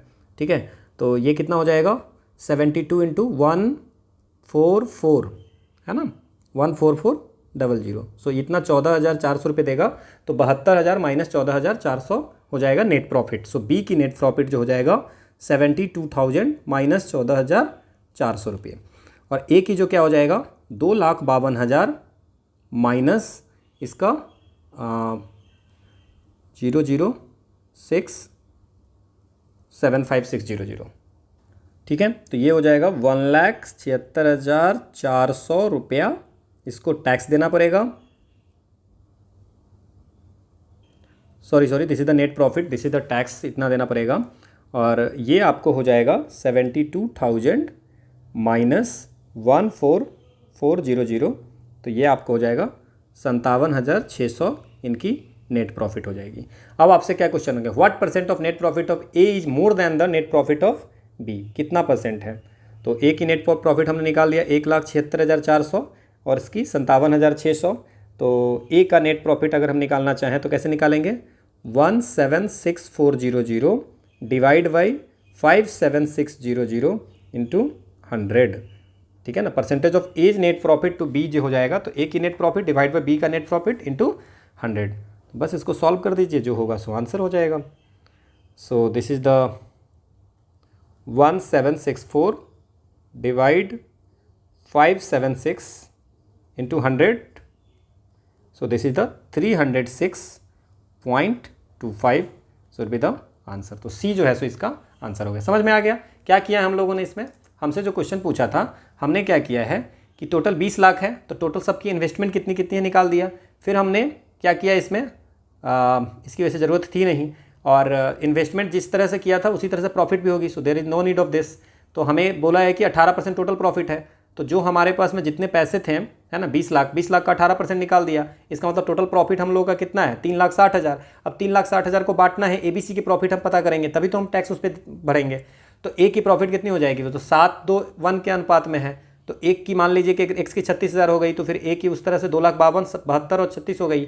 अब टैक्स हमको ए को देना है 30%, बी को देना है 20%, सी का पता नहीं है तो उसको हम कैलकुलेट करेंगे नहीं, तो इसका 30% निकाल देंगे, इसका 20%, और चूंकि नेट प्रॉफिट पूछ रहा है तो टोटल प्रॉफिट में से टैक्स जो होगा घटा देंगे तो नेट प्रॉफिट हो गया, और इस दोनों का परसेंटेज पूछ रहा है तो हम लोग इसको ऐसे निकाल देंगे। तो जितना मैंने समझाने में टाइम लगा है शायद उतना टाइम आपको सॉल्व करने में नहीं लगेगा। ठीक है, अगला क्वेश्चन है कि किसी व्यक्ति को मूल वेतन ₹7700 पर महंगाई भत्ता 125% से बढ़ाकर 132% होता है तथा कर कटौती दोनों पर 20% से बढ़कर 22% होता है। मतलब अगर आप जॉब करते हैं तो आपको क्या होता है कि डीए बढ़ता है, तो डीए बढ़ता है, बट डीए के साथ साथ में क्या होता है कि आपकी जो टैक्स है वो भी बढ़ती घटती है, ठीक है ना। तो उस पर आपसे ये क्वेश्चन पूछा गया है कि टैक्स बढ़ता घटता है तो बेसिक आपको बता दिया 7700। तो मान लीजिए कि 7700 रुपया बेसिक है, तो उस पर क्या होगा कि जब डीए जब 125% था तो आप क्या करते थे, 77 का 125, 7700 का 125% कर दीजिए, ठीक है। तो ये हो जाएगा 9625, तो ये डीए हो गया प्लस बेसिक, तो ये टोटल हो गया आपको 17,325 रुपया, ठीक है, जब ये 125% था तो। लेकिन इसके बाद क्या हो गया कि डीए हो गया 132%। तो 132 तो क्या करेंगे, 7700 का 132% तो हमारा डीए है, तो 7700 का 132% कितना हो जाएगा, ये आपको हो जाएगा ये 10,164। अब पहले 125 था, अब 132 हो गया, तो इसमें आपको 7700 ऐड कर दीजिए, ठीक है। तो जब इसमें आपको 7700 ऐड कर दीजिएगा तो ये हो जाएगा 17,864 रुपया। ना 17,864 हो गया, तो सैलरी आपकी कितनी बढ़ रही है, सैलरी कितनी बढ़ रही है वो देखिए। अब इसमें क्या है कि हमारा टैक्स कटता है, पहले 20% कटता था, 22% कट रहा है, तो बोलोगे वेतन क्या हुआ। तो पहले क्या होता था कि ग्रॉस सैलरी पे 20% कटता था, तो 20 से कर दो, 20 से जो ग्रॉस सैलरी था उसका 20%, तो इसको करिए 5 से 5 3 जा 4 6 5, तो ये आपको टैक्स कटता था पहले। अब क्या हो गया, 17,864 हो गया, तो 17,864 पे क्या कर दिया इन्होंने, 22% का टैक्स काटा, ठीक है, 22% का टैक्स काट दिया। तो इसको अगर हम इसको सॉल्व करते हैं तो कितना हो जाएगा, ओके 17,864 इंटू 22 डिवाइड बाई 100, सो 3930.08, तो हम इसको 3930 मान लेते हैं कि इतना टैक्स कट रहा है। समझ में आ गया। तो पहले 3465 कटता था, अब 3930 कट रहा है। तो पहले 3465 जब कटता था, 3465 करता था, तो हमको सैलरी कितनी मिलती थी, ग्रॉस इतनी होती थी, उसमें से टैक्स कटता था, तो 17,335 में से 3465 कट जाता था, तो हमको सैलरी मिलती थी 13,860 रुपया, ठीक है। अब 17,864 में से 3930 रुपया कट जाता है, तो हमको मिलता है कितना मिलता है, इस दोनों को घटाएंगे तो क्या बचेगा, 13,934 रुपया। तो अब देख लीजिए कितना ज़्यादा मिला कितना कम मिला, तो 13,860 से लेकर के 13,934 सब्ट्रैक्ट कर लीजिए, पता चल जाएगा कि इट्स अ टोटली 74 रुपीज़ का बस बढ़ोतरी हुआ। मतलब फिर कहने का अर्थ हुआ कि जस्ट देखने में लग रहा है कि 125 से 7% की हमारी इंक्रीज हुई है, बट जितनी इंक्रीज हुई है उसकी टैक्स भी डिडक्शन होती है, तो इट्स लेटर ये 74 रुपये मात्र आपको सैलरी इनकम हुए, है ना। अगला क्वेश्चन है कि एक चित्र दिया हुआ है ना, इंस्पेक्ट द फॉलोइंग फिगर। इसमें ये ग्रेजुएट है, या आपको पोस्ट ग्रेजुएट है, ये गवर्नमेंट एम्प्लॉई है, या आपको ऑन हाउस वाली है जिसको अपने घर है ना। इसमें पूछ रहा है कि government employ who live in own house, तो गवर्नमेंट एम्प्लॉय आपको चाहिए, अपना घर चाहिए, और ग्रेजुएट हो, कम से कम ग्रेजुएट हो, ठीक है ना, मतलब पोस्ट ग्रेजुएट भी हो सकता है। तो ऐसा कौन सा है, ऐसा कौन सा घर होगा ना। अगर इसको आप ठीक से देखेंगे तो हमें ये सारी क्राइटेरिया चाहिए।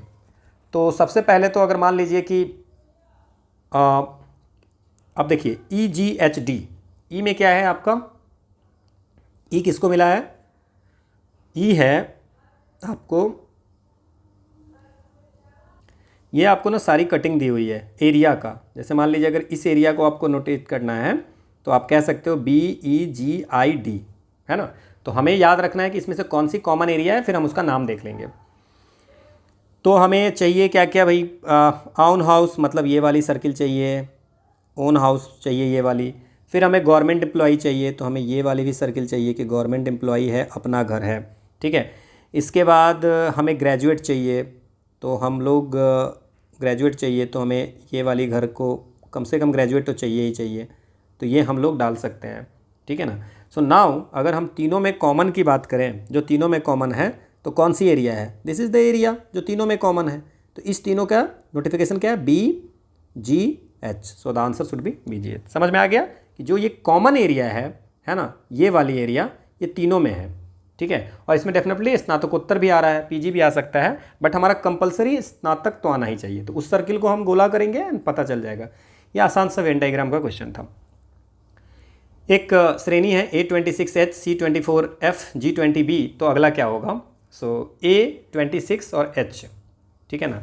C24 देखिए, सो हम लोग ऐसे भी कर सकते हैं, A और C के बीच में जो बढ़ा है 2, ठीक है ना, और 26 से 24 घटा है तो -2, H से F में -2 हुआ है, ठीक है। ठीक है, फिर C से G में जो बढ़ा है वो आपको +4 हुआ है, 24 से इसमें -4 हुआ है, और F से B में -4 हुआ है।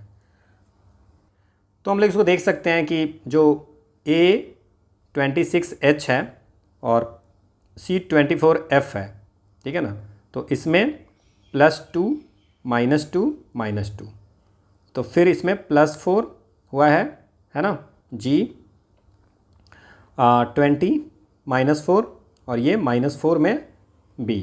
नाउ हम इसको G20B में कैन आई राइट इसको +6, और भी बहुत सारे और भी वे हो सकते हैं, बट दिस इज ये भी पैटर्न फॉलो कर रहा है। तो G से 6 करेंगे तो M, 20 से 6 करेंगे तो कितना होगा? 14, ठीक है। और 20 से अगर हम लोग 6 करेंगे तो ये हमें होना चाहिए ABTUV, so M14V should be the answer, but हमारा पास में M14E है, so this should be the answer. अगर ये पैटर्न फॉलो कर रहा है तो समटाइम इट हैपेंस कि आपको कुछ क्वेश्चंस में पैटर्न जो है सो दो चीज़ें फॉलो हो जाती है, तो ये हो सकता है, बट अगर इस पैटर्न को फॉलो करेंगे तो none of the above should be the answer. अब इसमें क्या किया है कि प्लस को गुना में भाग दिया है, मतलब plus changes with the multiplication and minus जो है वो आपको डिवीजन, ठीक है। प्लस रिप्रेजेंट मल्टीप्लिकेशन, ठीक है, minus division, plus difference and plus गुणन को, अच्छा, एंड गुणन इसको योग को, ठीक है, और विभाजन को, और ग्रेटर बराबर को, और बराबर को ग्रेटर, तो पूछ रहा है कि कौन सा सही है। तो इसमें हमें चेंज करना पड़ेगा, गुना को जैसे प्लस में चेंज कर दीजिए, माइनस को डिवाइड में कर दीजिए, फिर प्लस को माइनस में कर दीजिए, है ना, ठीक है। प्लस को माइनस में कर देंगे, प्लस को डिफरेंस में करनी है। प्लस को पूरा क्लियर नहीं दिया हुआ है इसलिए इसमें दिक्कत हो रही है ना। प्लस गुणन को, गुना को योग में, माइनस को विभाजन में, प्लस को अंतर में, ग्रेटर को बराबर में, और बराबर को ग्रेटर में, ठीक है। अगर हम इसको सब में वैल्यू रख सकते हैं, आप माइनस में यहाँ पे डिवीजन कर सकते हो, माइनस में यहाँ पे डिवीजन कर सकते हो, माइनस में यहाँ डिवीजन कर सकते हो। सो अगर आप इसको देखोगे तो हम ये आंसर है, हम इसी को देख लेते हैं। सो 5 प्लस, सब में आपको वैल्यू रख के ही देखना पड़ेगा, कोई और ऑप्शन नहीं है। सो 5 + 6 डिवाइड बाई 3 -3, प्लस को क्या लिखते हैं? -1, और ग्रेटर को क्या लिखते हैं? = 4। तो हम देखते हैं इसका वैल्यू 4 आ रहा है कि नहीं।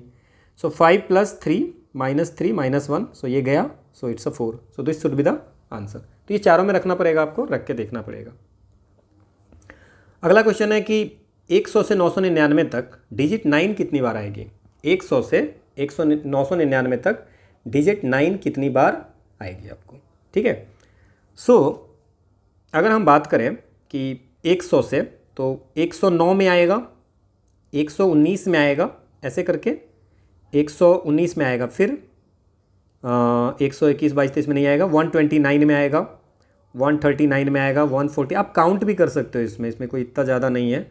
वह ऐसे करते करते 169 में, 179 में, 189 में आएगा, और इसके बाद 190 से सब में आएगा, है ना, 10 में, है ना, चाहे 91 हो, 92 हो, 93 हो, 94 हो, 95, 96, 97, 98 और 99, यहाँ पे 2 आएगा, ठीक है।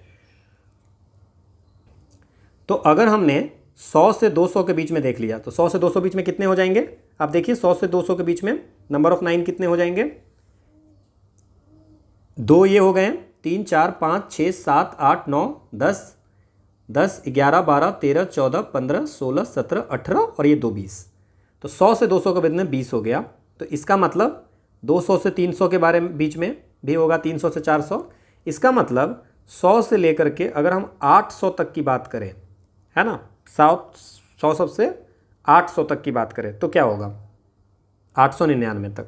क्यों, फिर 900 वाले में तो एक और 9 जुट ऐड हो जाता है, तो ये हो जाएगा 20 × 8 विच इज़ 160। ठीक है, 100 से 200 तक का देख लिए, फिर 200 से 300 में 20 ही होगा, फिर सीधे 899 तक का तो पता चल गया। अब हमें 900 से 999 तक के बारे में देखना है। तो 900 से 999 में एक चीज़ आप ध्यान रखिए कि 900 से ये आपको 100 यूनिट डिजिट पे ही 100 हो जाएगा, यूनिट 100 डिजिट पे 100 हो जाएगा। सो एट 100 डिजिट 100 तो यही हो गया। ठीक है, और बाकी जो 20 हैं वो तो है ही, है ना, 20 जो सेकेंड यूनिट और इस डिजिट पे जो हो रहा था वो तो हमारा होगा ही होगा, 901, 902 जो, ठीक है ना, तो वो आपको 20 हो गया, तो 120 इधर हो गया। So answer is 280। So answer should B 280। समझ में नहीं आया? 100 डिजिट पे 9 है तो 100 बार आएगा, 901 से लेकर 999 तक में, 900 फिर 999 तक, टोटल 100 डिजिट 100 हो जाएंगे। और ये सेकेंड जो टेंस डिजिट है और यूनिट डिजिट है उस पर तो 100 20 बार आता है, ये हम लोगों ने देख ही लिया है। तो आंसर शुड बी 280।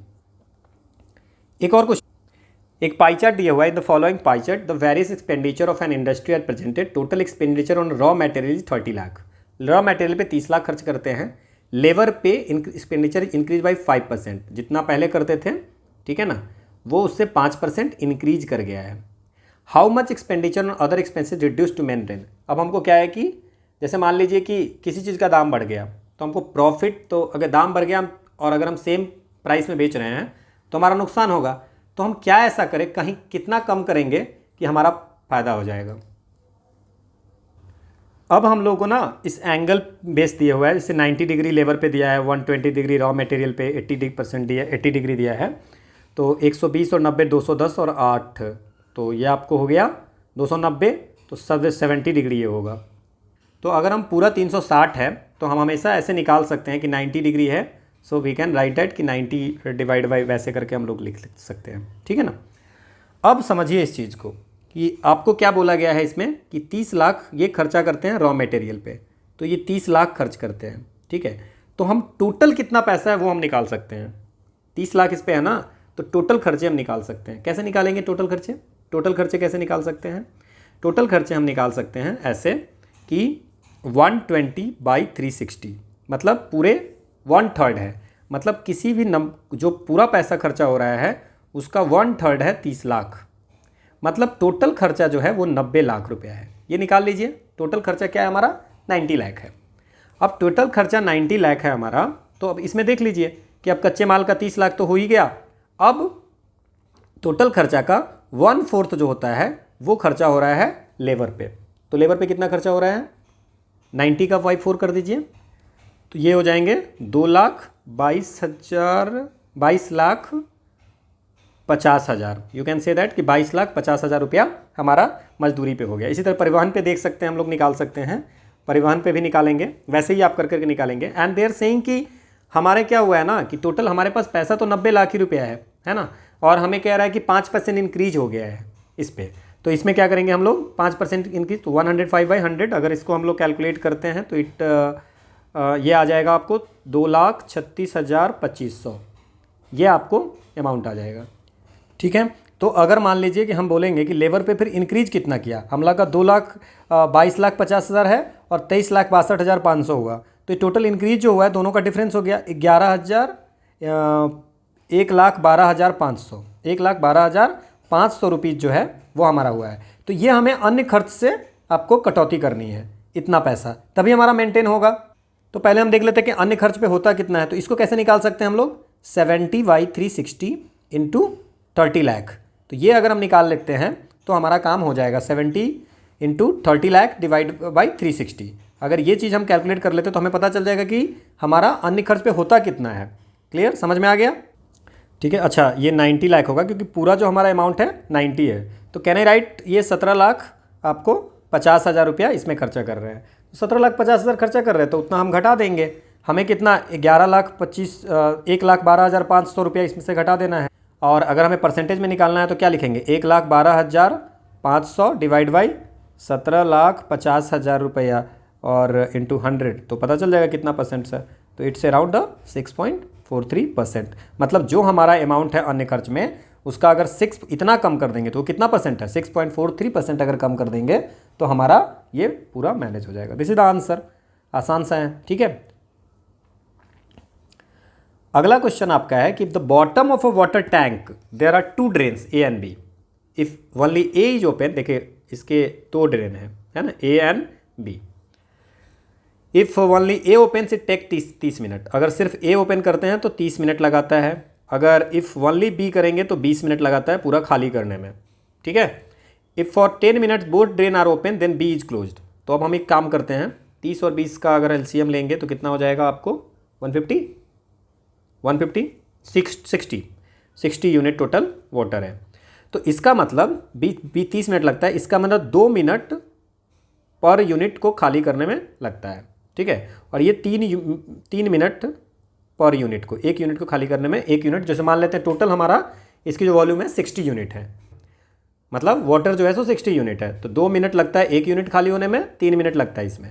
तो बोल रहा है कि टोटल 1 मिनट में 5 मिनट, हाँ मैंने उल्टा बोल दिया, क्या बोला, 2 यूनिट 1 मिनट में होता है पर मिनट, है ना, और 3 यूनिट, सो 5 यूनिट जो है सो वाटर खाली होगा पर मिनट। 1 मिनट में 5 यूनिट खाली होगा। तो हमें क्या बोल रहा है कि 10 मिनट तक दोनों खुला रहेगा, तो 50 यूनिट तो हमारा खाली हो गया, 10 मिनट में 50 यूनिट खाली हो गया, ठीक है। अब बी को क्लोज कर दिया, मतलब ये वाली 3 यूनिट वाले खत्म हो गए। तो अब हमारे पास बचा कितना, टोटल 60 यूनिट है इसकी वॉल्यूम, तो 10 यूनिट बचा। अब उस 10 यूनिट को खाली करने में ए को कितना टाइम लगेगा, 2 यूनिट पर मिनट है तो 5 मिनट लगेगा। तो टोटल कितने मिनट हो जाएंगे, 10 मिनट इधर लगे और 5, टोटल 15 मिनट। कभी कभी क्वेश्चन ये पूछता है कि फिर बी को कितना लगेगा। समझ में आया कि ए को 30 मिनट लगता है अकेले खाली करने में, बी को 20 मिनट लगता है, हम दोनों का हम ऐसा मान लिए कि 60 यूनिट इसकी टोटल वॉल्यूम है।